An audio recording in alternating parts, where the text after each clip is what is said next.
downed a whole bottle. Then we took a few tabs. Or something like that. And then we went out into your hallway. Snatched that shit up. Fucked that shit up. Because I was behind and he just kept going and he ran from the cops and there's this whole fucking thing. So as soon as I get there, I start drinking. I've been drinking for at least 24 hours straight when I get to the park on Sunday. And this is the park that we're hanging out at where the incident happened.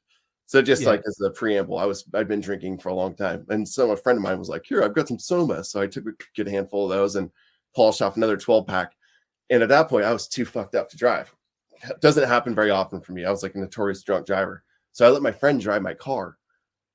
And he went looping around the parking lot, hit another car because he's drunk too. Yeah. And so he decides to flee the scene. And this is in front of a T-ball game Sunday morning. Like there's literally like kids with the T-ball and all the parents in the little stands there watching and shit. And he goes, hits one of their cars, goes to take off, and he has to go around this little corner. And as he's rounding the corner, two super citizen dads jump out in front of him. They're like, stop. And he just, whoa, hit the gas and literally see his face on my windshield, just whack. Like, and he just keeps going. And I'm just like, oh, fuck. And I'm blasted drunk. It's like, he leaves and eventually like he stops the car. We switch over and like, so that's where I fucked up because I took the car and I took over there. Yeah. Cause it was like, he's going to kill more people. And I was hammered. I didn't know. So like I took off and then I ended up turning myself in and I told him like, dude, because they started calling my phone before I even got to my house. The cops are like, oh, the police. People have your license plate number, you dipshit. Like, what the? Oh, yeah.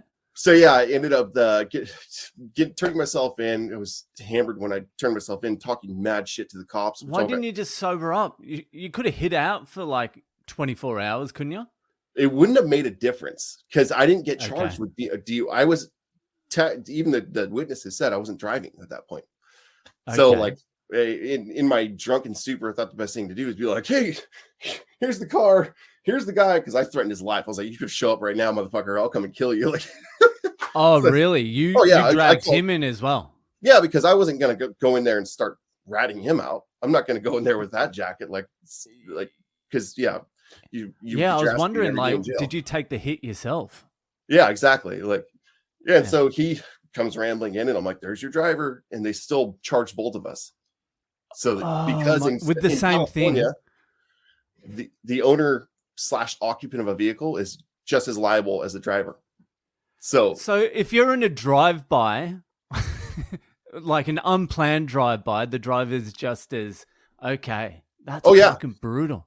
Yeah, I think that's like that kind of situation is the reason why they have that law. The reason, yeah. That actually makes sense with a drive-by. Yeah, especially like the driver / I was the owner of the car. I'm just sitting shotgun while this horrible shit happens. Like, of course, I'm going to be at least a little bit culpable, but it didn't matter. We both got the same amount of time. We both got 6 months. We both got a felony, the violent felony. What was the charge?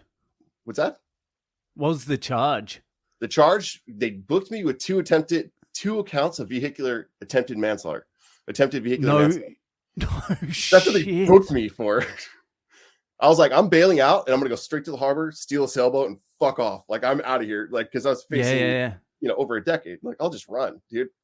But I got a lawyer again, and the lawyer like pleaded down to felony leaving scene of an accident. So basically a hit and run.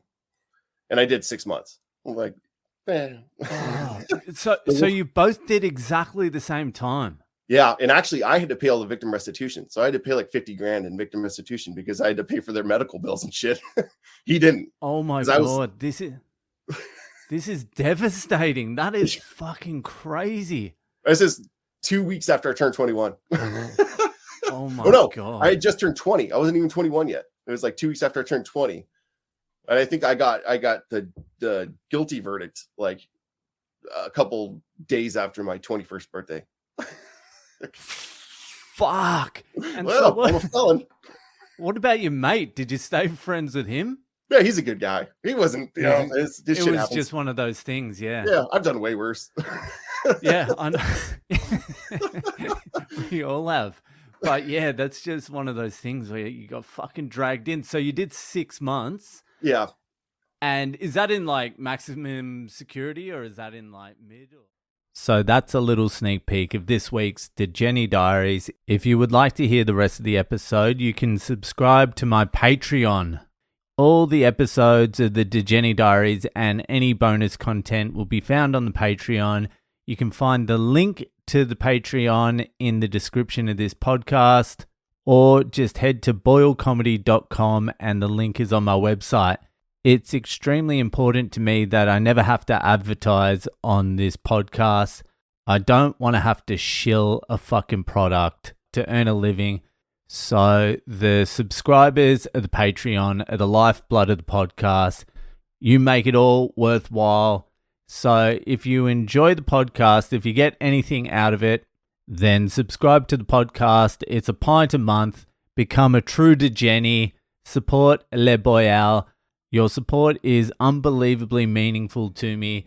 So I'll see you over there and I'll see you the fuck later.